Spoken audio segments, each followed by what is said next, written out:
চলে যাচ্ছেন। পরবর্তী সময়ে আমাদের ডক্টর মালিক সাহেব সাহায্য করছেন। উপস্থিত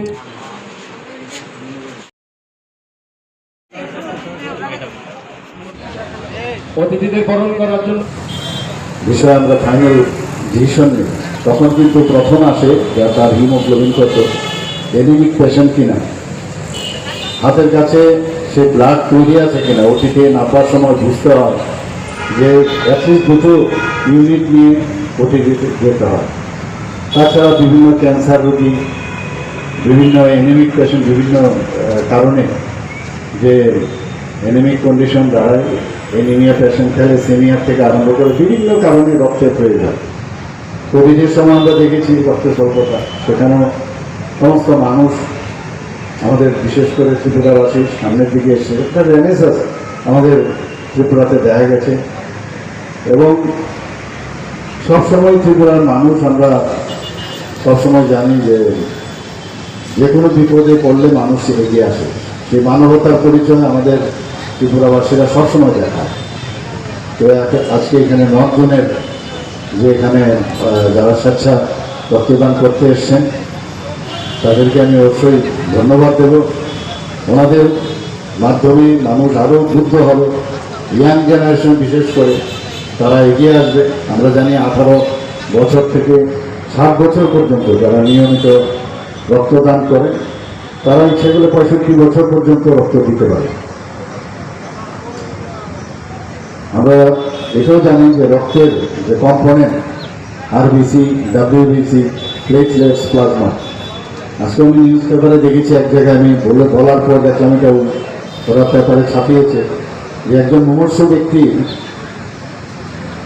জন্য শুধু একজনের ব্লাড, শুধু একজনের জন্য না, 4-4জন ব্যক্তিকে দেওয়া যায়। এবং সেপারেটার মাধ্যমে সেপারেট করা যায়, যেখানে প্লাজমা প্রয়োজন প্লাজমা দেওয়া যায়, আরবিসি প্রয়োজন আরবিসি দেওয়া যায়, ডাব্লিউবিসি দেওয়া যায়। আমরা আগে স্বল্পতা, আমাদের বিভিন্ন যে ব্লাড ব্যাংক, সরকারি ব্লাড ব্যাংক আছে আমাদের 12টা, আর 2টো হচ্ছে বেসরকারি।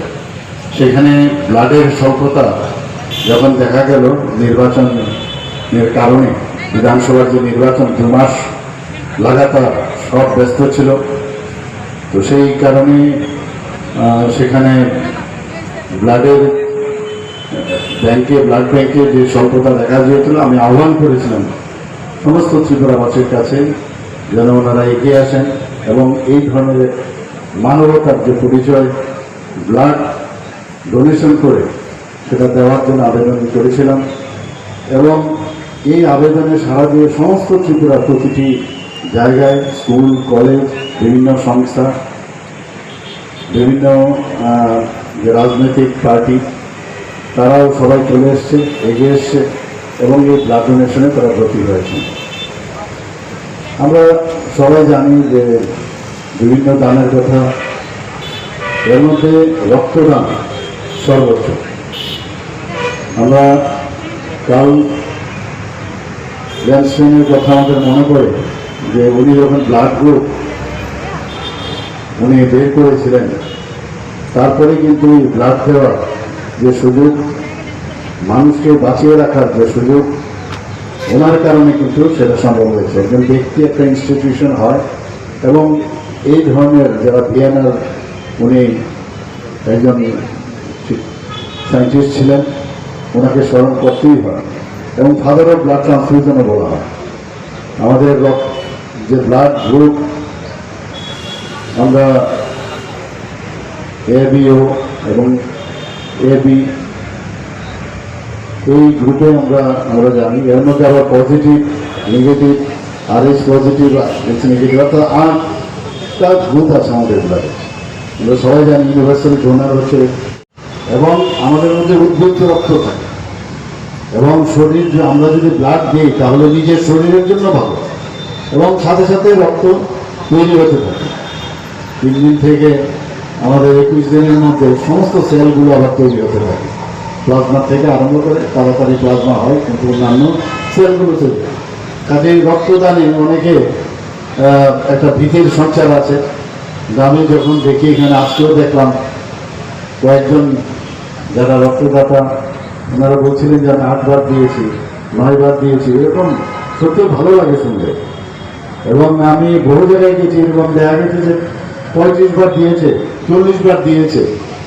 আমি জিজ্ঞেস করলাম তোমার বয়স কত, বলে আমার বয়স তো 18 বার দিলে যা থাকে, মানে এতবার রক্ত দিয়েছে। এবং ত্রিপুরার মানুষ থেকে আমার মনে হয় সর্বভারতীয় স্তরে আমরা কিন্তু এটা বলতে পারি যে আমরা কোনো অংশে কম না। আমরা বসুধৈব কুটুম্বকম, আমরা oneness, the world is oneness, এই কথাটা আমার মাথায় রেখে আমরা আমাদের প্রধানমন্ত্রীজি যে উপনিষদ থেকে এটা নিয়েছেন।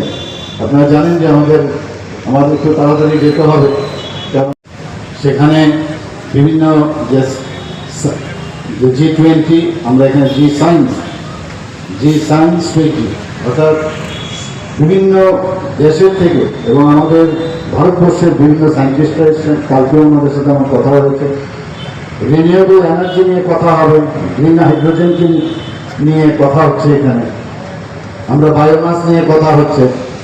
কারণ আস্তে আস্তে করে আমাদের যে গ্যাস থেকে আরম্ভ করে বিভিন্ন যেসব প্রাকৃতিক যে এনার্জি আমরা যার থেকে আমরা পাই, সেটা কিন্তু যাতে নেক্সট জেনারেশনের জন্য আমরা রাখতে পারি, তো সেই কাজটা সেই বিষয়ে আজকে কথা হবে।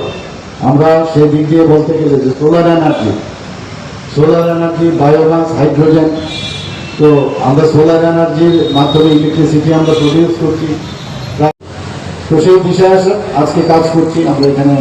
এই বিষয়ে আজকে আলোচনা হবে। তো আমরা আগামী দিন এই ত্রিপুরাকে সবসময় আমরা যেটা বলি যে এক ত্রিপুরা শ্রেষ্ঠ ত্রিপুরা, এক ভারত শ্রেষ্ঠ ভারত গড়ার লক্ষ্যে বিভিন্ন পদক্ষেপ আমরা নিচ্ছি। মানুষের যে মৌলিক চাহিদা সেগুলো পূরণের লক্ষ্যে আমরা কাজ করব।